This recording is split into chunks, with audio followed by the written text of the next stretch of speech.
So ayan guys, meron tayong Tigo 7 Pro. Ayan, cherry. So ito guys ay nagbabaha. Ayan, meron tubig dito sa may passenger side. Ayan, sa may pump. Tingnan nyo guys. Oh. Ayan, lumulusot yung tubig dyan guys. Dahil sa baradong sunroof. Ayan no. Ayan, daming tubig dyan guys. Ayan. So tinanggalan ko na yan guys. Yung tubig niya. At saka ayan no. Ang dami. Parang bumaba dyan sa loob niyan guys. Kaya nandyan yung naging sanay ng problema niya sa may sunroof niya.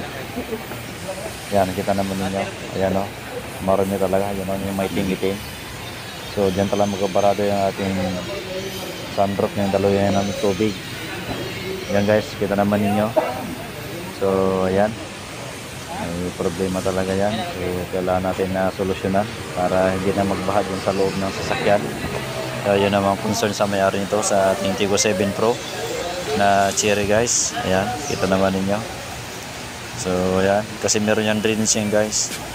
Nakita doon sa may engine bay. Ayan. Yan naman yun. Yan ang hose guys. Oh. Kita na nyo yan. Ayan siya, mga kabady. Ayan. So ayan guys. Sige. Yan ang drainage niya guys. Yan, pinatulang ko na yan guys para magtuloy-tuloy ang kanyang tubig yan dadaan sa drainage niya yung hose. Yan guys. So yan, okay na oh.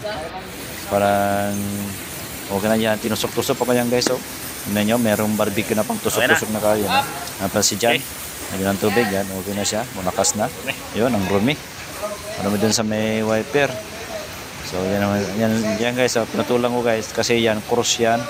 So malit yung butas niya kaya dyan nagbabarado guys. So kailangan talaga yan, puputol lang makunti sa kanya para tuloy-tuloy yung tubig. Hindi siya magbabarado yan guys. Ayan, so kaganyan po kabisik lang guys ating gagawin. Bye bye.